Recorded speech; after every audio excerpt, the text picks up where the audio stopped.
संतप्त मानस शांत हो।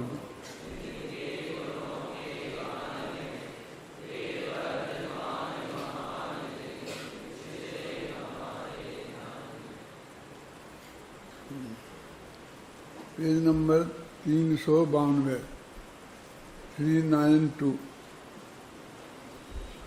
सबसे ऊपर की दो पंक्तियां हैं जिसमें लिखा है कि आचार्य देव ने इस पंक्ति के रूप में उत्तर दिया है, इस मार्ग के प्रणेता हम खड़े हैं ना।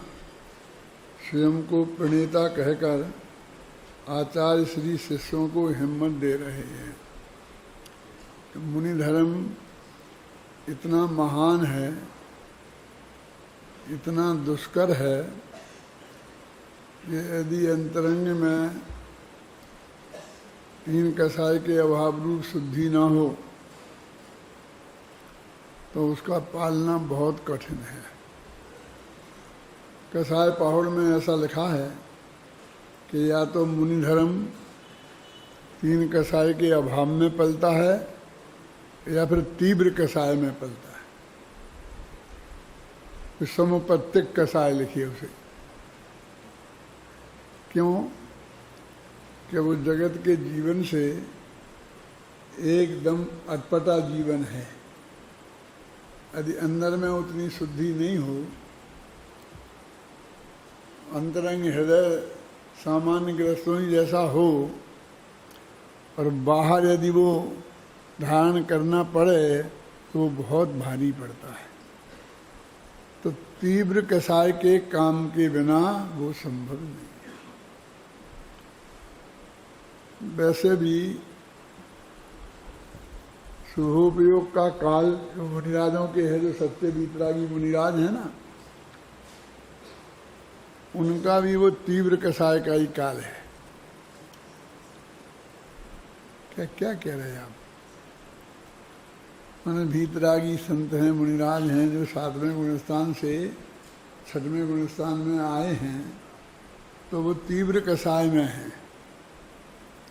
तीव्र कसाय के बिना 6वें गुणस्थान में आना बनता ही नहीं।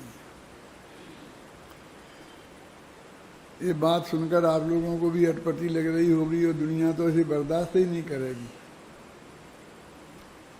लेकिन ये तो आपने पढ़ा है ना गोमटसार में कि संजरन नो कसायो उदयो मंदो जदा तदा होदी अपमत्त गुणोत्थान। जब संजलन और नो कसाय का मंद उदय होता है तो अप्रमत्त गुणस्थान होता है ना। मूल गाथा में है ये बात। इसका सीधा ऐसा अर्थ है कि जब उसका तीव्र उदय होता है तब 6वां गुणस्थान होता है। हुआ ना इसका अर्थ है कि मन उदय में तो, लेकिन वो तीव्र उदय संजुलन कसाय का है, क्योंकि अनंतानबंदी अप्रत्याख्याना वर्ण और प्रत्याख्याना वर्ण तो वहाँ है ही नहीं। इसलिए इनके तीव्र और मंद उदय का सवाल ही खड़ा नहीं होता है। और सत्ता में कदाचित होए भी तो वो जो करुणानियोग की प्रक्रिया है कि वे उद्वेलित होकर के अप्रत्याख्यान अप्रत्याख्यान प्रत्याख्यान रूप बदल के संतुलन रूप बदल के उदय में आकर खिड़ती रहती हैं, वो उस प्रक्रिया के अनुसार होता रहेगा। तो ये तीन कसायों के उदय रूप दशा तो वहाँ देखी ही नहीं जाती है। अब जो कसाय है उसी में तो मंदता और तीव्रता का भेद पड़ेगा। तो मंदता हुई तो 7वां गुणस्थान हुआ, तीव्रता हुई तो 6वां गुणस्थान हुआ, है ना। अब इसको हमें गहराई से समझना पड़ेगा कि ये 4 कसायों के जो काम है ना, अनंतानुबंधी के, अप्रत्याख्यान के, प्रत्याख्यान के और संतुलन के, वो क्या क्या है। वो हम में भी ऐसा नहीं है कि हम जो संतुलन के कसाय के उदय में जो कार्य होता है, समझिए ना, वो हमें कोई अनंतानुबंधी के उदय में हो जाएगा। अनंतानुबंधी का अलग होगा, अप्रत्याख्यान का अलग होगा, संतुलन का अलग होगा। वो अपने उसी हिसाब से वो काम होते हैं। इसीलिए जो जो कसाय हटती जाती है उस कसाय संबंधी वो काम भी हटते जाते हैं। अब उदाहरण के लिए मैं समझाता हूँ, वैसे तो तारतम्य रूप से तो केवली भगवान जाने। उदाहरण के लिए मैं समझाता हूँ कि आचार्य हैं, अब शिष्यों को समझा रहे हैं, कोई शिष्य लेट आ रहा है तो उसे टोक भी रहे हैं। तो ये सारे काम उनको संजुलन कसाय के तीव्र उदय में ही हो सकते हैं। यदि वो महाराज है ना, अब उनके परिवार के लोग होंगे, उनकी पत्नी होगी, बच्चे होंगे, और भी तो सब होंगे, और वे भी तो धर्मात्मा होंगे, और वे भी तो उनके प्रवचन में आते होंगे ना, आ सकते हैं ना। तो उन्हें भी टोकने का भाव उन्हें आएगा है? क्या आएगा? तो सामान्य ग्रस्तों के लिए जो आएगा वो सामान्य तरीके से जो कुछ कहना होगा तो कह देंगे। जब बहुत से मुनिराजों ने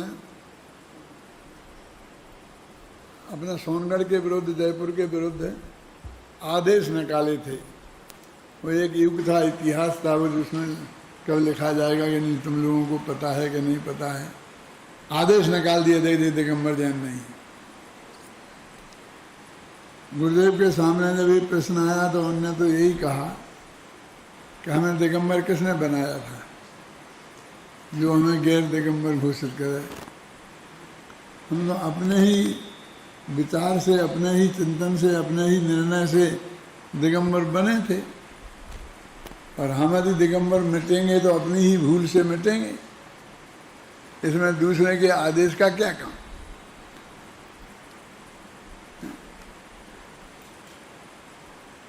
वो ऐसे बनेंगे। इन्हें कौन से शास्त्र में लिखा कि वे किसी को भी दिगंबर और गैर दिगंबर घोषित कर दें? क्यों? उनके पास ये अधिकार कहाँ से है? अरहंत भगवान ने घोषित नहीं किया, सामान्य वर्णन किया। यदि ऐसा नहीं हो तो वो ऐसा समझ लो कि वो उसकी परिणति उस पद के योग्य नहीं है। ऐसा वर्णन सामान्य तरीके से कह सकते हैं, हैं? तो मैंने कहा था कि आचार्यों का आदेश मुनिराजों पर चलता है, समझना, गृहस्थों पर नहीं। गृहस्थों पर को तो उपदेश दिया जाता है और उस मुनि संघ में आदेश देते हैं। अंतर समझ में आया कि नहीं आया? क्योंकि वे मुनिराज उनके साथ हैं, उनके अनुशासन में हैं, उनकी प्रतिष्ठा में हैं, उन धर्म को उनने उन्हें दीक्षा दी है, इसलिए वो ठीक लाइन पर रहें, ऐसा विकल्प उन्हें हो सकता है। सारे जगत का नहीं हो सकता। सारे जगत का तो यही हो सकता है कि सारा जगत तत्व ज्ञान को प्राप्त करे। इस तीन मिथ्यात्व के बस होकर ये जीवन अंत दुखी है। ये जीव मिथ्यात्व छोड़ें, सन्मार्ग पर लगें, तो सामान्य उपदेश हो सकता है, ये आदेश नहीं हो सकता है। क्या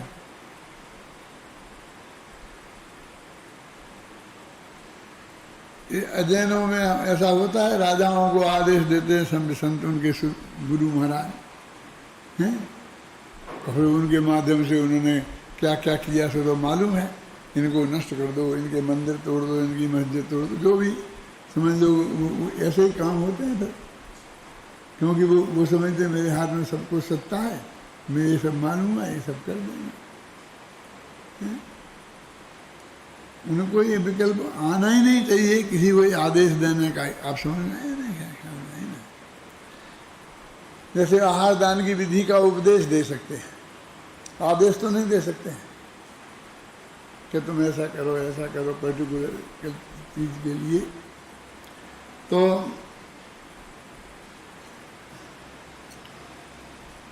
आचार्य श्री के जो शिष्य वहाँ रहे होंगे और जो जिनके लिए वो कह रहे हैं ना कि तुम मुनि दीक्षा धारण करो,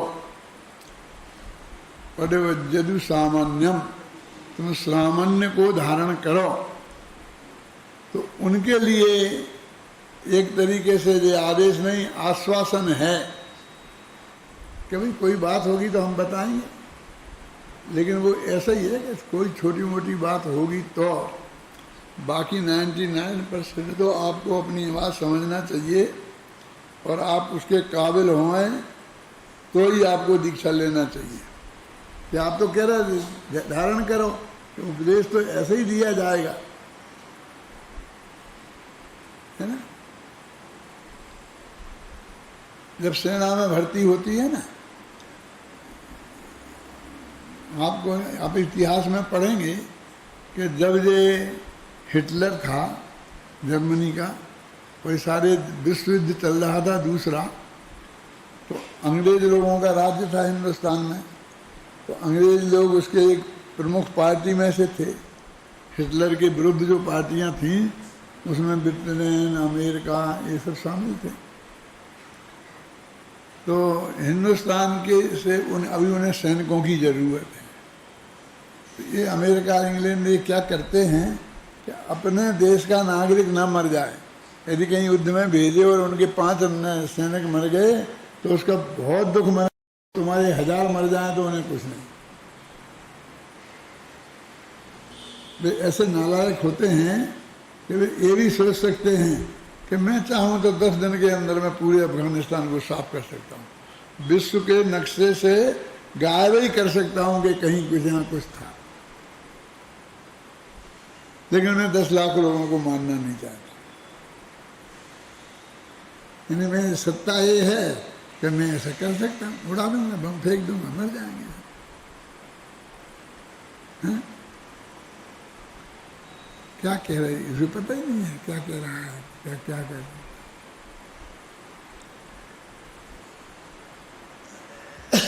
तो जो मुनिराज हैं उनके आधा महात्मा साधु जी गुस्सा हो गए तो उनने ऐसा शराब दे दिया, तो वहाँ पर बीमारी फैल गई और फलाना हो गया और ये हो गया। जैनियों में तो ऐसा रंज मात्र भी होता नहीं है ना। तो वो कह रहे हैं कि तुम इसके योग्य हो, पूरी तरह समझ गए हो, तो फिर कोई कमी रह जाएगी तो उसके लिए हम खड़े हैं। वो तो मैंने आपको सुनाया है कई दफ़े कि शिष्य ने गुरु जी से कहा कि मुझे भी कविता लिखना सिखा दो, तो उन्होंने कहा उसमें क्या है, कहीं कुछ नहीं आए तो चा लिख देना, फिर कुछ नहीं आए तो खलू लिख देना, ही लिख देना और बई लिख देना। तो ये भर्ती के शब्द हैं, कहीं एक अक्षर कम पड़ रहा है, कहीं ज़्यादा हो रहा है और वो संदिग्ध सीट नहीं बैठ रहा है, तो ये भर्ती के शब्द बहुत लगाए जाते हैं। ये दीवार बनाते हैं ना ये कारीगर, तो चनखारी, ईंट वगैरह सब लगाते हैं, लेकिन वो उनके बीच बीच में किराँच, छोटे छोटे पत्थरों की तो किराँचें लगाते हैं, क्योंकि नहीं तो वो गिर जाए तो उसे टिकाने के लिए। तो उस किराँचों से दीवार नहीं बनती, दीवार तो उन बड़े बड़े पत्थरों से ही बनती है, किराँच तो उनकी सहयोगी हैं। ऐसे ही कविता इससे नहीं बनती है, ये तो बीच बीच में ज़रूरत हो तो लगा दिए जाते हैं। मैं तो कभी कभी ये भी कहता हूँ कि जिन्हें ही निर्दिष्टम भरदा खली सभ्य दर्शी ही, ये भी कई जगह भर्ती के शब्दों में आते हैं। कई जगह बहुत मार्मिक बात होती है तो वो उसके लिए भी कहते हैं कि देखो भाई ये मेरी कही हुई बात नहीं है, ये जिनेंद्र भगवान की कही हुई बात है, उसका वो भी गंभीरता से महत्व होता है। और हर दूसरी लाइन में, हर तीसरी लाइन में है जिन्हें निर्दिष्टम भणता खलु सभ्यदर्शी ही, ये तो 3 लाइन की हमें जो बात कहने थी कह दी, अब चौथा पाद पूर्ति के लिए कुछ नहीं है, तो जिन्हें ही निर्दिष्टम लिख दो, हैं समझ गए ना, ऐसा करके। तो ऐसे ही वो मुनिराजों को कह रहे हम खड़े हैं पीछे, 24 घंटा वो किसी के पीछे नहीं खड़े हैं कि उसकी देखेंगे कि वो क्या क्या गलती कर रहा है। मुनिराजों में तो ये नियम है कि आचार्य महाराज किसी को देखने नहीं जाते कि तू क्या गलती कर रहा है। हम स्वयं अपनी गलती हमारे ख्याल में तो आती ही है ना, तो हम जाकर के आचार्य श्री से निवेदन करें, उन्हें जब समय हो तब हाथ जोड़कर कि आज मेरे से ऐसी गलती हुई है, तो वे उसका दंड दे में नहीं, उसका प्रायश्चित दे में। प्रायश्चित दंड में क्या फर्क है? कि ये जो गलती तुमसे हुई है, इसको शुद्ध करने का उपाय प्रायश्चित विधि ये है, वो विधि बता।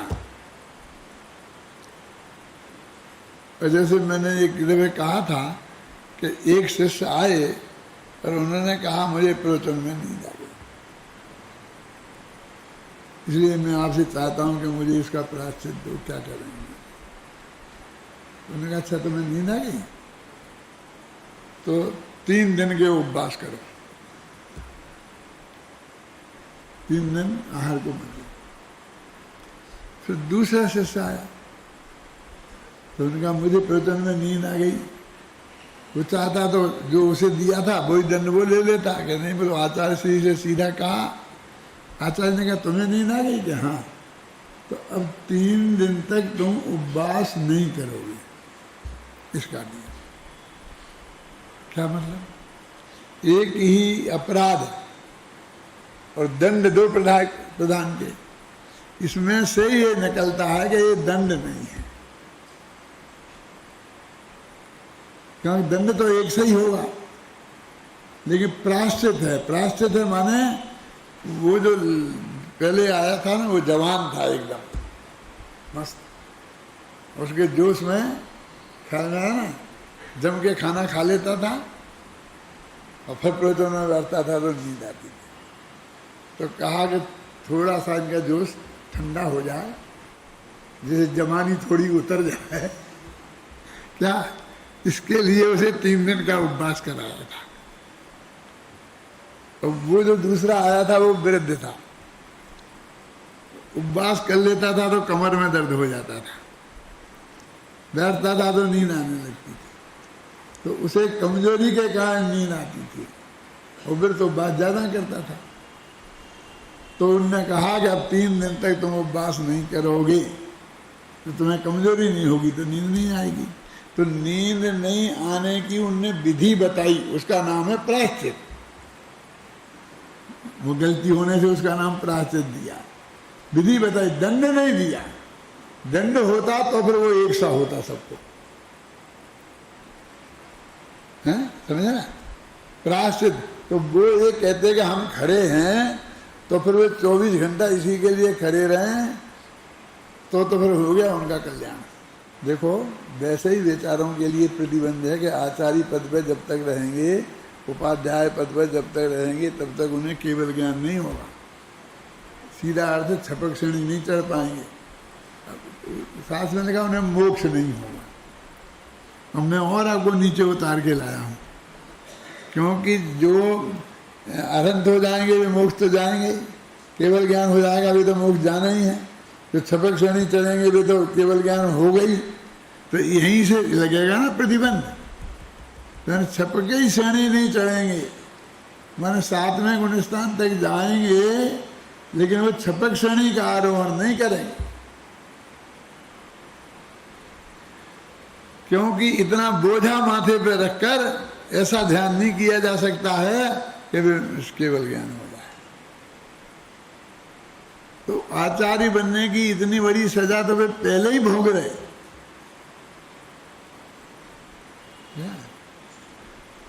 जिन्हें आचार्य बनने में बहुत कौतूहल है, बहुत इच्छा है कि एकदम सब बन जाए, आचार्य में दीक्षा लेते ही आचार्य बन जाऊं, उनको ये बात बहुत गंभीरता से विचार करने की है कि तुम सारी दुनिया के काम छोड़ के, अभी जैसे मान लो विद्यालय में हैं तो शांति जी हैं, हम लोग हैं, तो क्या करते हैं? एडमिनिस्ट्रेशन ही तो करते हैं। वो जिनचंद वगैरह आपको देखने जाते होंगे, क्या गलती की क्या गए, हम कदाचित नहीं भी गए हैं तो भी हमें दिखता है कि आज लेट आ रहे यहाँ, तो हम तुमको प्रायश्चित देते हैं ना। क्या देते हैं? ये नहीं कहते खड़े रहो अपनी सीट पर, हैं? ये कहते हैं एक दफे और पाठ करो, क्योंकि तुम पाठ में नहीं आए तो एक दफे और पाठ करो, है ना? तो ये प्रायश्चित ही हुआ कि नहीं हुआ? क्यों? इस प्रायश्चित से आपको लाभ होगा, उस लाभ से आप वंचित रहे, हम जो उस लाभ उसके द्वारा उसे लाभ आपको दे रहे हैं, है ना? लेकिन अब तुम कहो 24 घंटा हम तुम्हारे पीछे लगना बैठ जाएं तो ये संभव नहीं है।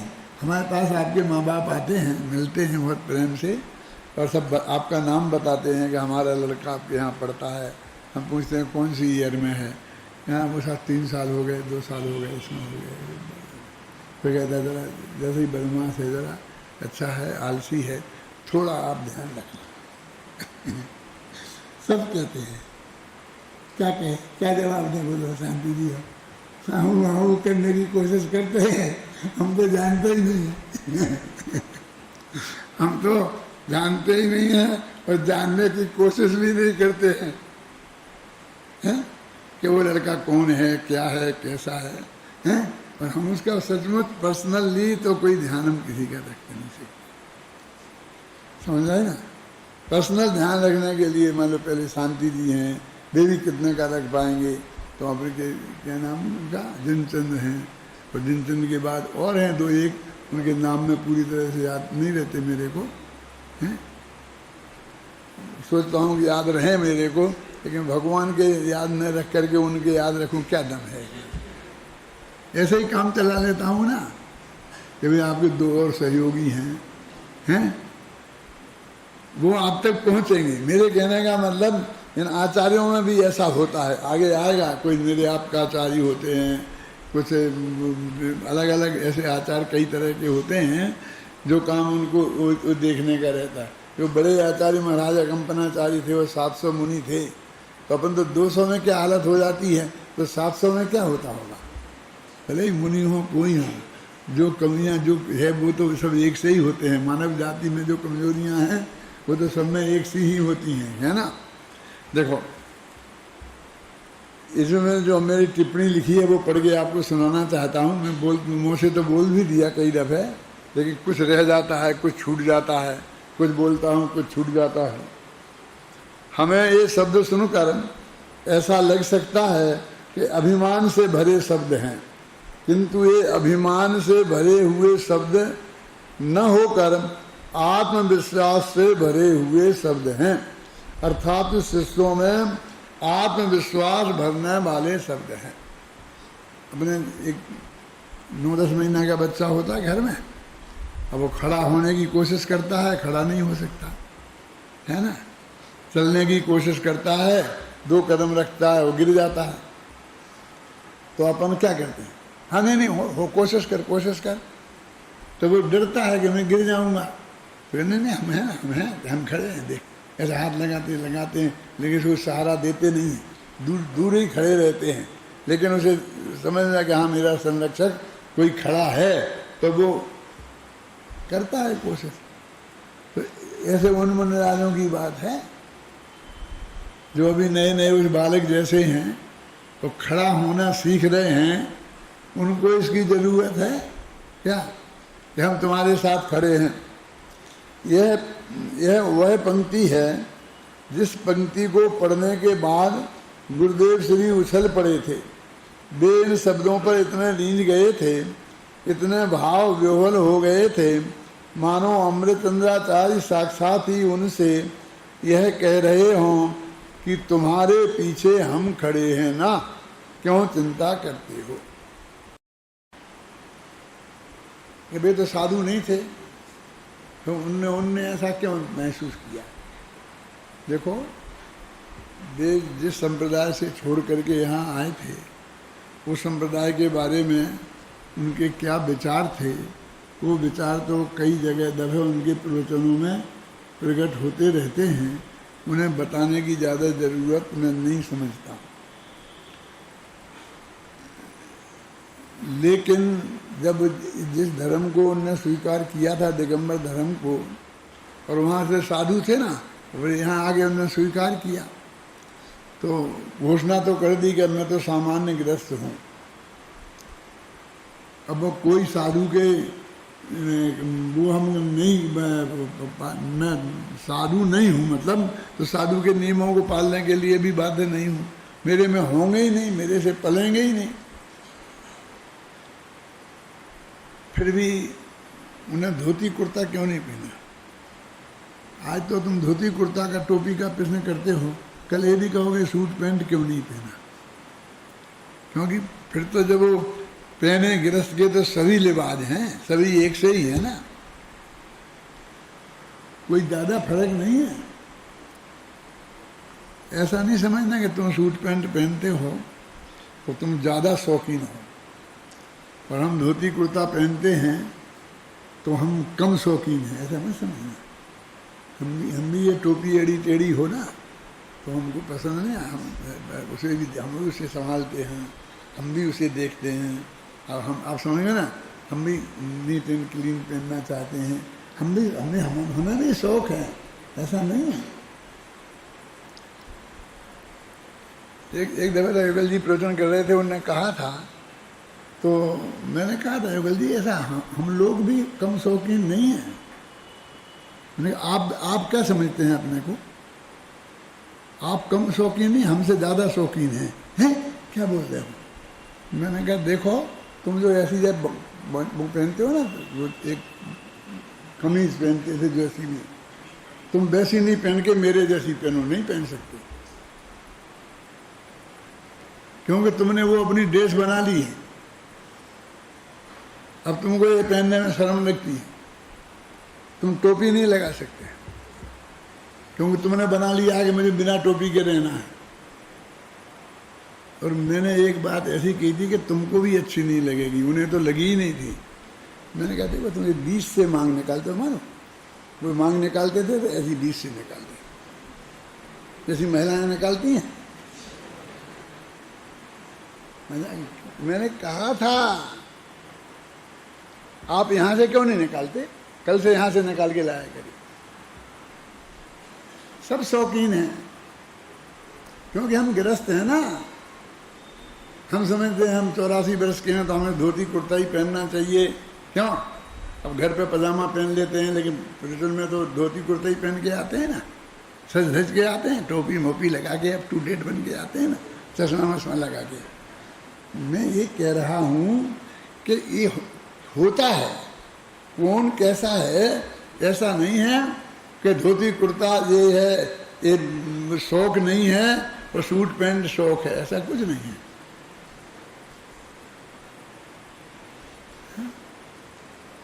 अभी मेरे कहाँ की बात है, अमेरिका की बात है, कि मैं तो ऐसा ही रहता हूँ, टोपी तो वहाँ नहीं लगाता हूँ, लेकिन ऐसा ही रहता हूँ।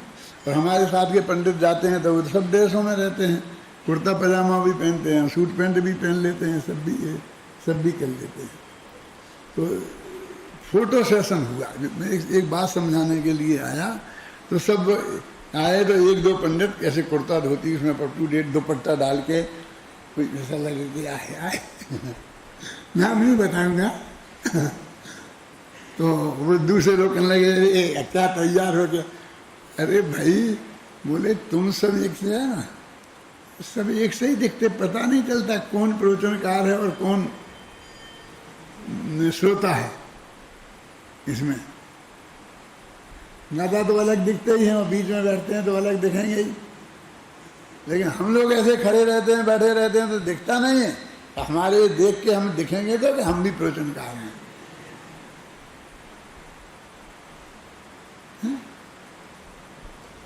ठीक है ना? तो मैं कहता हूँ कि आज की क्या ड्रेस है ये, कलेक्टर भी वही पहने और सफाई कर्मचारी भी वही पहने। और वो आजकल ऐसे कपड़े आने लग गए हैं कि दोनों जने बाजार से खरीद के लाते हैं, एक से ही होते हैं, पता ही नहीं चलता है कलेक्टर साहब हैं गए हैं। तो एक कलेक्टर को थोड़ी सी ऐसा हमसा धोती कुर्ता कुछ न की, ऐसा अलग टाइप तो करो कुछ, अलग तो दिखे ना। वो ऑफिसर है तो दिखना चाहिए ना, क्यों सभी एक से दिखें ऐसा क्यों? ड्यूटी पे तो कम से कम उसकी पहचान होना चाहिए ना। अभी ये बबलू है ना, ऐसा आएगा तो मैं ये छोकरा कौन है, ये कौन है? और फिर एक कुर्ता मुर्ता पहन के आएगा अप टू डेट होके, यदि टोपी लगा के आ जाए तो फिर देखो लगाएगा। टोपी तो हमारे साथ ही जाने वाली है, चिंता मत करो। तुम कभी नाटक माटक करोगे ना, तब काम में आएंगे ये बाद में हमारी टोपियाँ।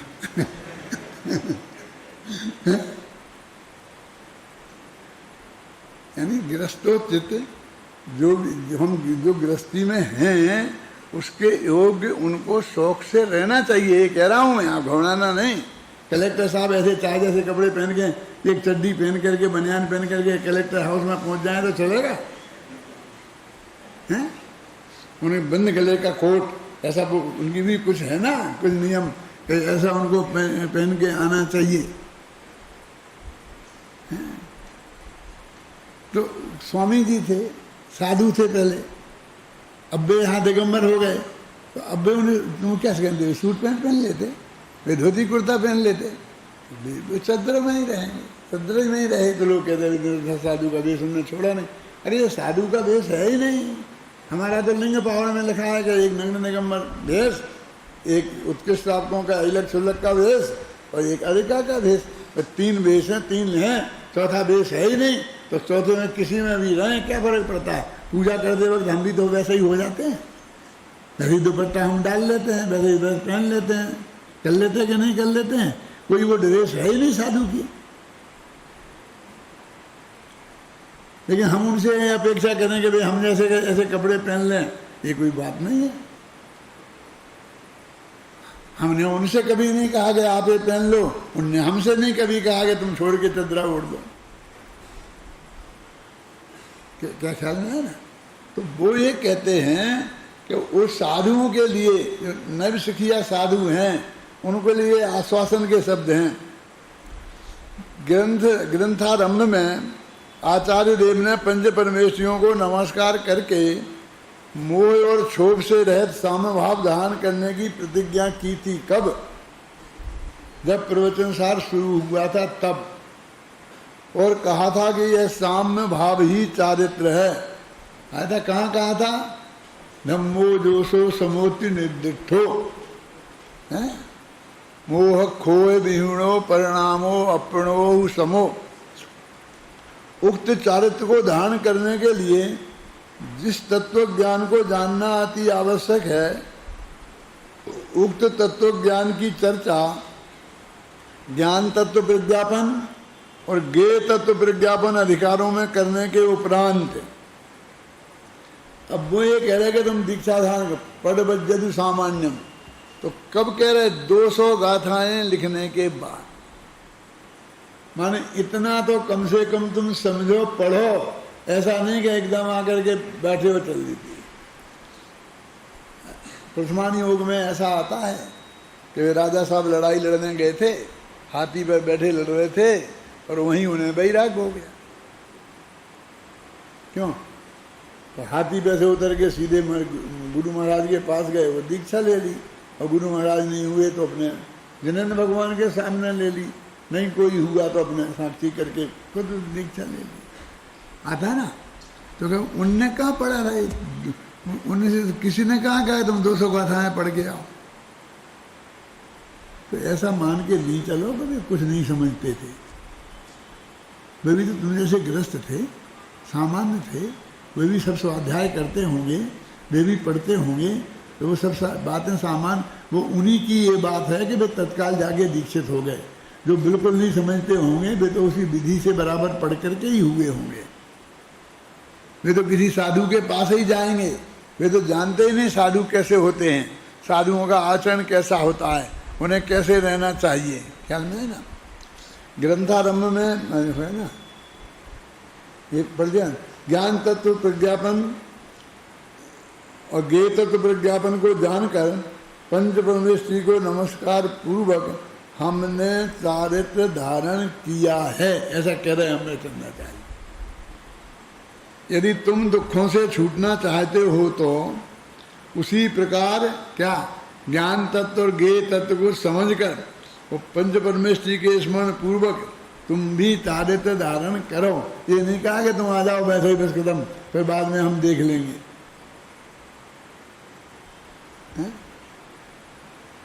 लेकिन हमें अभी पढ़ने का समय नहीं मिलता, तो हम स्वाध्याय नहीं कर पाते हैं। तो हम क्या दीक्षा ले लें तो पूरा समय मिलेगा तो फिर हम स्वाध्याय करेंगे।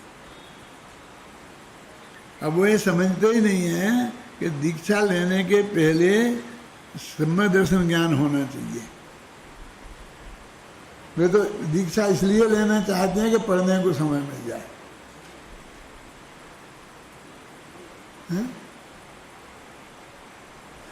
गुरुदेव श्री ब्रह्मचर्य देते थे ना, जो पंच कल्याणक होते थे, तो उनमें जो दीक्षा कल्याणक के दिन भगवान के माँ बाप को जो देते थे, तो साथ में और कोई भी लेना चाहते थे तो वो उनको भी देते थे।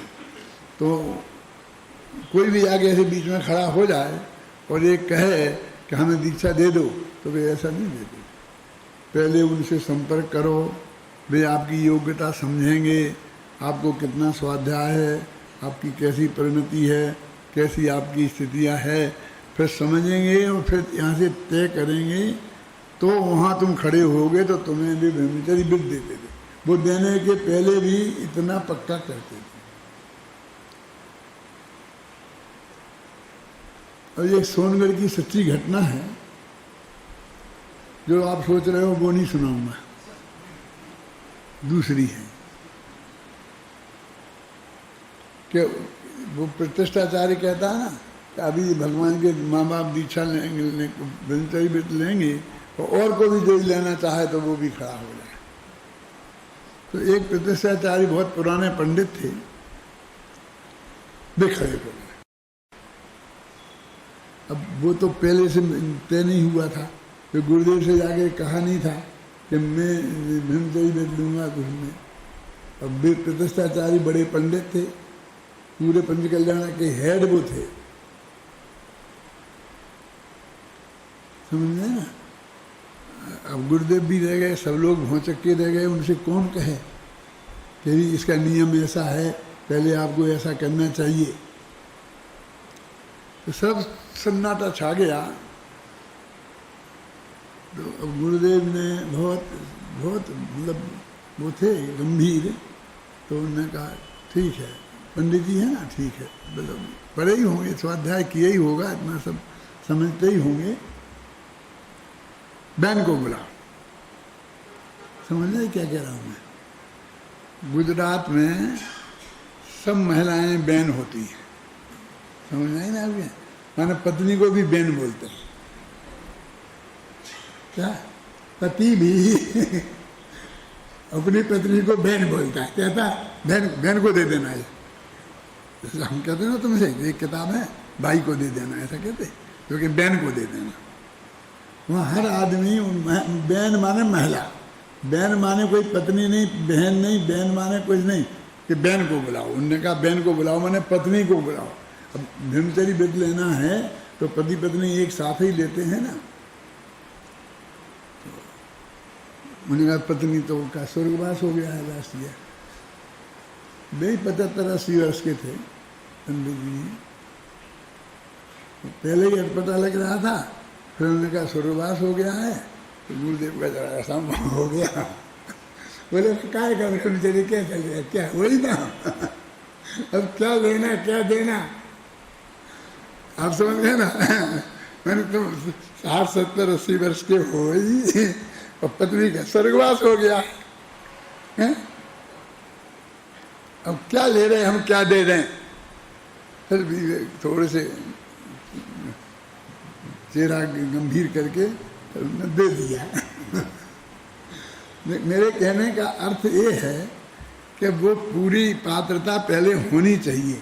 तो इस टीका में भी ये लिखा है ना कि सब कि हमने ये शरणान योग सूचक चूलिका में ये बात कह रहे हैं, इसका मतलब ज्ञान तत्व, ज्ञेय तत्व, विज्ञापन उनने पढ़ा है और इतना ज्ञान उनको है। अब सम्यक दर्शन और सम्यक ज्ञान कहना अच्छा नहीं लगता, क्योंकि उससे कुछ क्लियर नहीं होता क्या पढ़ा है, क्या जानते हो तुम, ये क्लियर नहीं होता है। क्या वो समझ तो अगली श्रद्धा का नाम है, अपने आत्मा की श्रद्धा करना। और तो पंडित जी ने कहा था अपने में अपनापन कर लेना, तो खत्म, सम्यक दर्शन हो गया। और ये ज्ञान यही मैं हूँ, देह में नहीं हूँ, ये सम्यक ज्ञान हो गया फटाफट। क्या ऐसा नहीं। तो वो कहते हैं ज्ञान तत्व और ज्ञेय तत्व प्रज्ञापन को पूरी तरह पढ़कर और अब चारित्र को धारण करने की बात करते हैं। तो क्या क्या पढ़कर कौन बताएगा?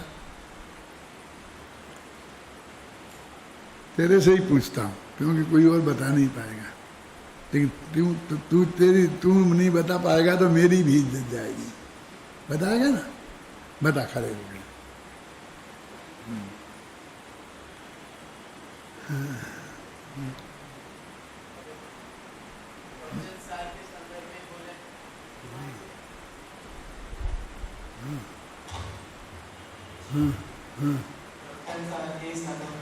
ज्ञान तत्वों के प्रज्ञापन के बारे में कहा, और मगर ऐसे विचार करें तो 6 द्रव्य, 7 तत्व, पंचस्तिकाएं, 9 पदार्थ, इन सब का ज्ञान होना चाहिए। और हो गया। ज्ञान तत्व कहें तो सर्वज्ञता का स्वरूप ख्याल में आना चाहिए। समझ में आया? शुद्धोपयोग का स्वरूप ख्याल में आना चाहिए। सच्चे सुख का स्वरूप ख्याल में आना चाहिए। कि 4 महाधिकार पढ़ेगा क्या नहीं? शुद्धोपयोग महाधिकार, सम्यक ज्ञानाधिकार, उसमें केवल ज्ञान का वर्णन है क्या नहीं है? कितनी जरूरी है, उसके बिना क्रमबद्ध पर्याय समझ में नहीं आएगी। तो क्रमबद्ध पर्याय जानना जरूरी है। फिर सच्चा सुख क्या है ये जानना जरूरी है।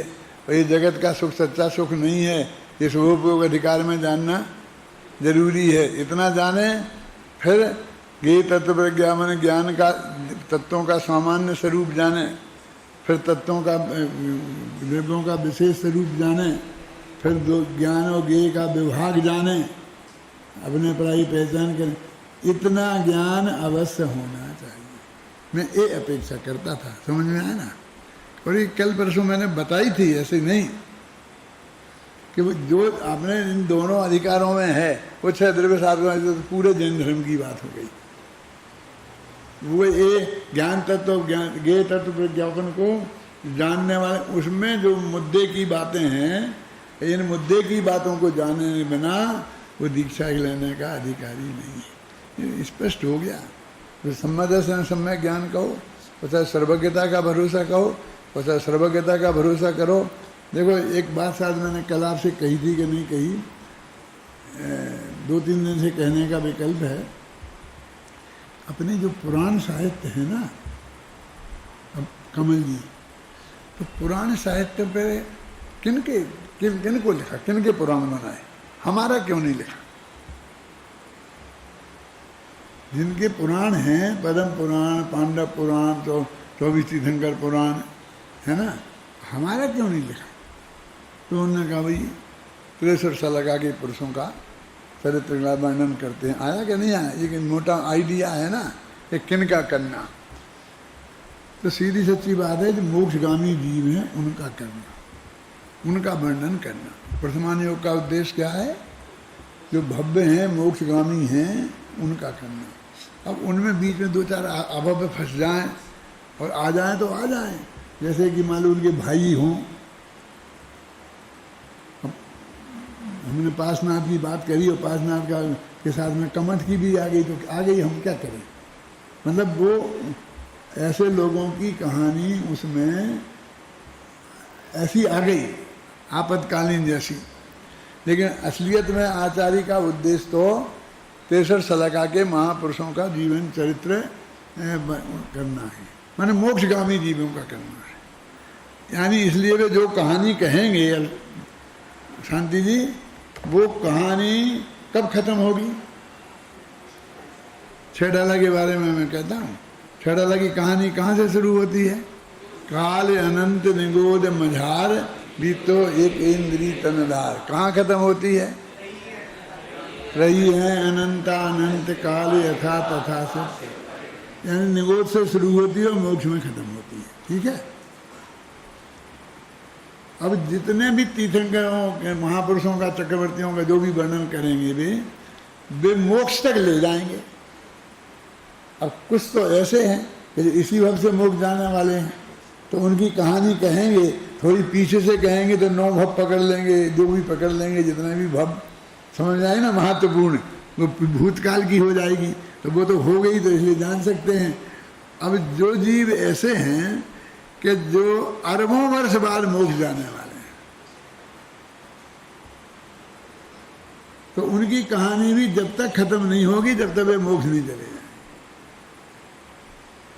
मैं क्या कहना चाहता हूँ अभी पता चलेगा तुम्हें।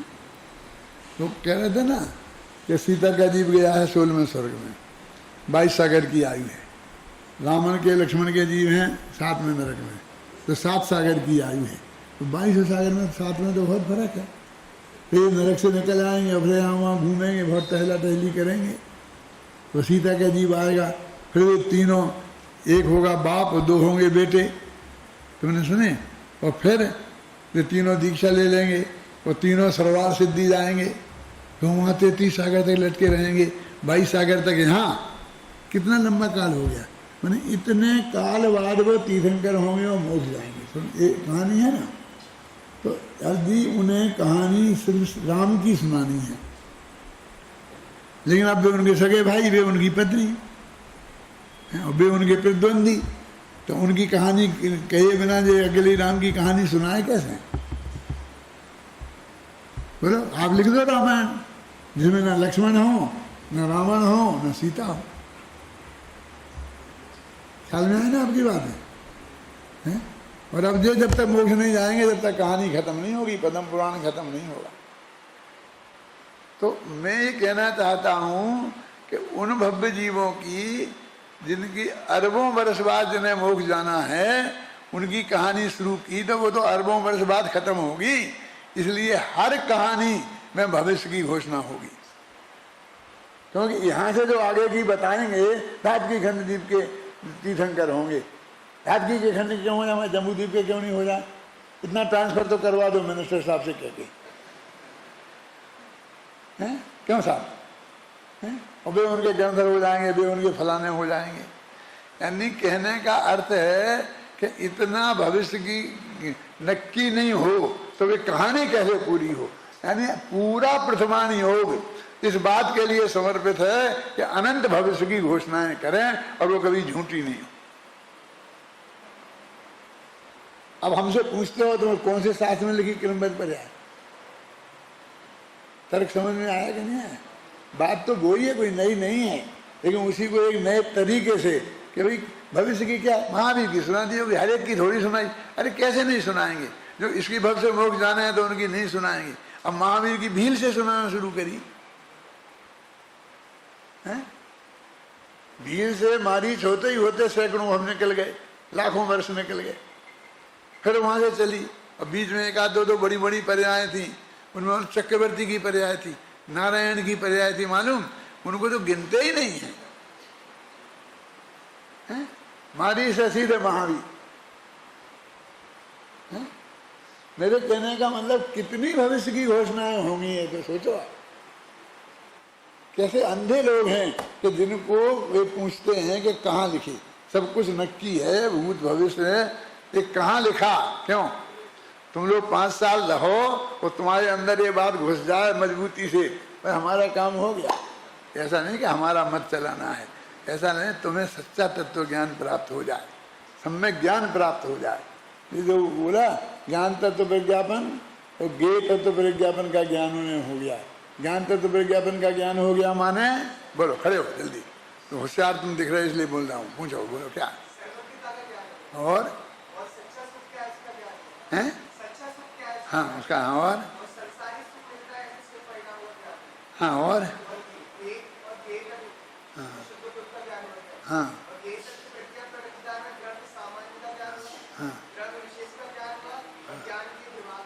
हो गया खत्म।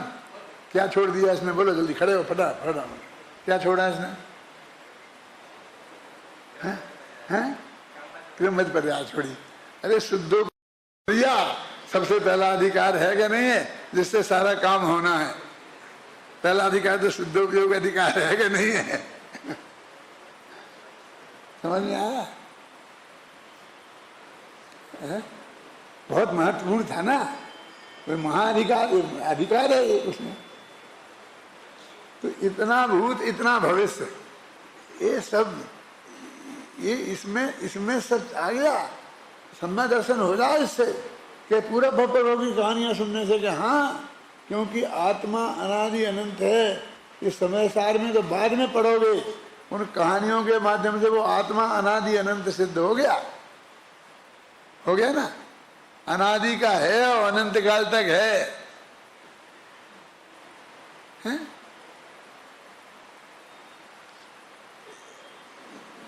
बहुत समय पुरानी बात है, शायद मैं जयपुर में आ गया था कि नहीं आया था पता नहीं मुझे, उसके पहले की बात हो सकती है।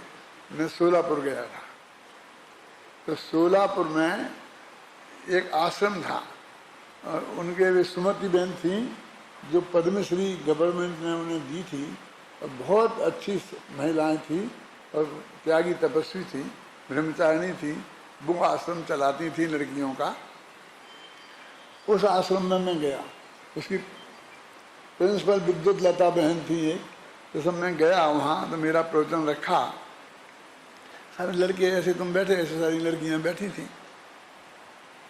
फिर वो लास्ट में बोली कि साहब इन लड़कियों से आप कुछ पूछो। सुमति बहन बोली, वो तो मतलब मेरी दादी के बराबर उम्र की थी, समझे ना। गजा बहन, सुमति बहन दक्षिण भारत की रत्न है, तो वो उनने कहा इनसे कुछ पूछो। मैं क्या पूछना, जब आप जैसे लोग पढ़ाने वाले हैं, करने वाले हैं, विद्युलता बहन जैसे पढ़ाने वाली हैं, तो मुझे क्या पूछना, सब अच्छे ही होंगे। नहीं नहीं आप कुछ पूछो, कुछ पूछो। अच्छा, तो मैंने कहा बेटा क्या पढ़ते हो, तो उन्होंने बताया कि फलानी क्लास फलानी। लेकिन वो तो ठीक है, धर्म में क्या पढ़ती हो, तो क्या छह ढाला। नहीं छह ढाला पढ़ती हूँ कि हाँ, तो छह ढाला में किसकी कहानी है, तो सब सन्नाटा छा गया, कोई कुछ बोला नहीं। मैंने कहा किसकी कहानी है, तो कोई कुछ बोला नहीं। तो अध्यापक अध्यापिकाएं भी एक दूसरे को देखने लग गए। एक लड़की ने हिम्मत करी और खड़ी हो गई, साहब मैं जवाब दूंगी। मैंने कहा बोल बेटी क्या बात है, कि छह ढाला आपने पढ़ी है। उसने पूछा कि छह ढाला आपने पढ़ी है। मैंने क्यों, कि तुम कह रहे किसकी कहानी है, छह ढाला कोई कहानियों की किताब है, तुम्हें इतना ही पता नहीं है, वो तो अध्यात्म का ग्रंथ है, उसमें कोई कहानी थोड़ी होती है। मैंने कहा गजब हो गया, अपने को बहुत 30 मार खा समझता है।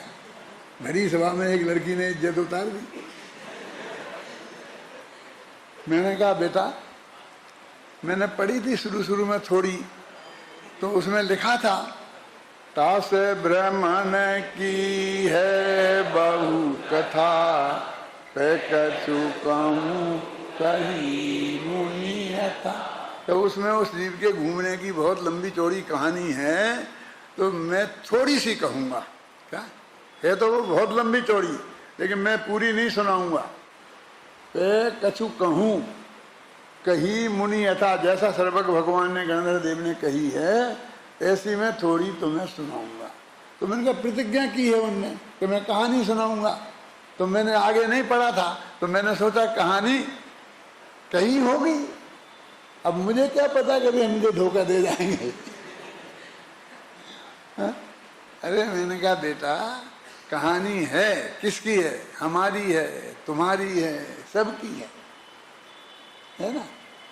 ये जीवन आदिकाल से निगोद से निकला, एक इंद्री की पर्याय से फिर बाहर आया, 2 इंद्री हुआ, 3 लट पिपील अली आदि शरीर, धर धर मरो सही बहु पीर, कहूँ पंचेंद्री पशु हुआ, मन बिन निपट अज्ञानी थया, और फिर सैनी हुआ, फिर वहाँ से निकल के ये सब ट्रेंच गति से निकल करके फिर मनुष्य हुआ, देव हुआ, मनुष्य हुआ और नरक गया।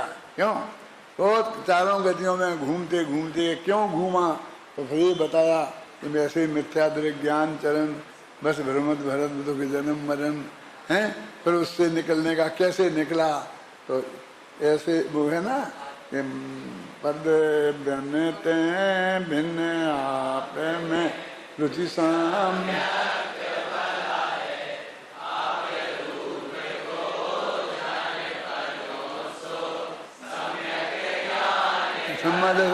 समय इससे तरह फिर बाद में अणुवृत्त धारण करे आ जाएंगे नहीं। फिर 12 भावनाएं भाई, फिर मुनि वेद धारण किया, आया क्या नहीं मैंने सब हैं।